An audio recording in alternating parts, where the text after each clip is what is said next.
Hi everybody, I've just got back to France after about a 22-hour drive. Woke up this morning after that to find it's pretty much doing this. France is in the grip of winter, and unlike bits of the UK where winter comes as a bit of a surprise, this is normal jogging for this time of year. Which brings me on to the second thing I found when I came in, which was a box from Xero Shoes with a set of their new trek type shoes or trail running shoes in. You can just see a cutaway from the website with the model in here. Now, the thing I want to concentrate on, I'm sure other people do videos on how their box, how they look, the material, etc. What I really want to concentrate on, which is the key thing for me that Xero hasn't had up to now.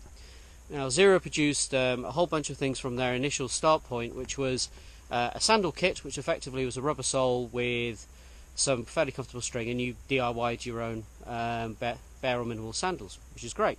Then they moved on to fixed sandal manufacturing, and then they went on to starting putting shoes together. But every single one of their markers had the same grip on the base, the same tread. And that tread can cope with a lot of things, don't get me wrong, it's not a bad tread in any way, shape or form. But it will struggle on things like snow and slippery mud, more extreme trail conditions than hard ground.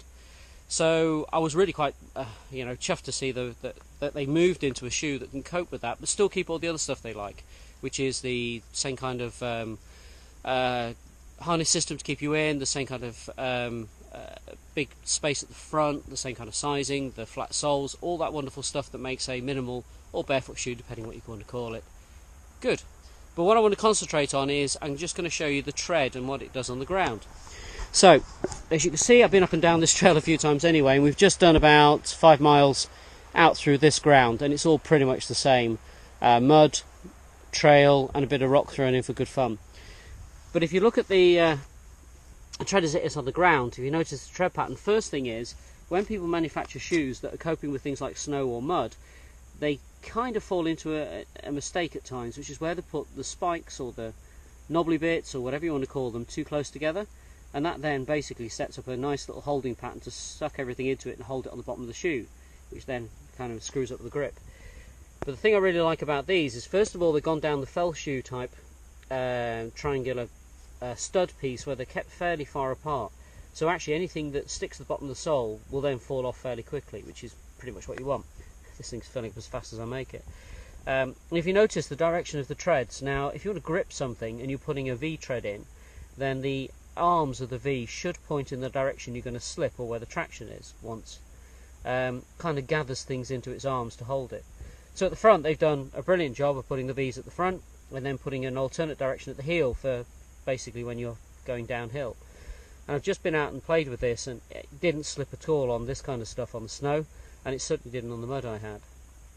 The other thing to note with it, which again I think is pretty well done, is the shape of it. It's got a wide toe box, and then it comes back into a heel, and the bit between the heel and the midfoot, the harness part of the shoe, holds the foot in really well. If you notice the tape system that goes around the back of the heel, which is something that kicked off really with their trek sandal and they went through the trail, again really does a good job of holding the foot in place, but then allowing the front of the foot to splay out and do what it should do when you're running.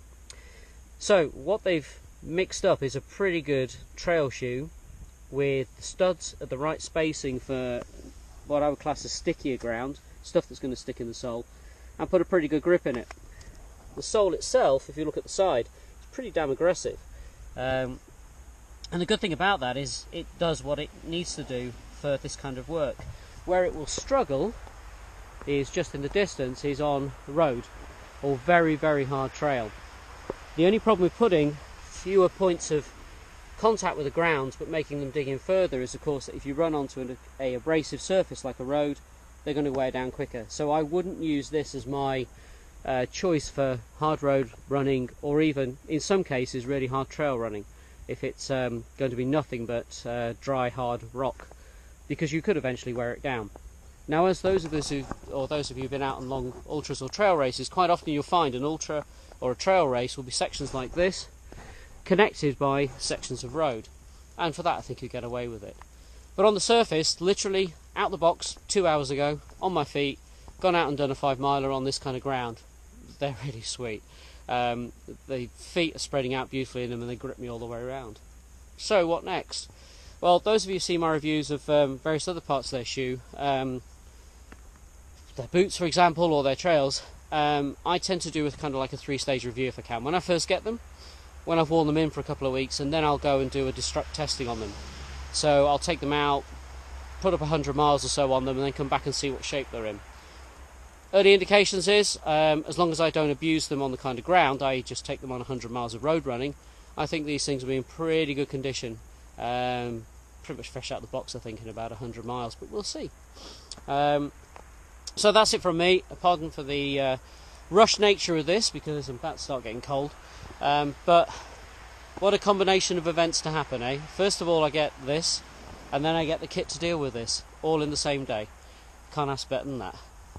Catch you later, guys, and yeah, I better go and take the dog in. He's glaring at me. He loves the snow, but doesn't like hanging around in it. Right, catch you later.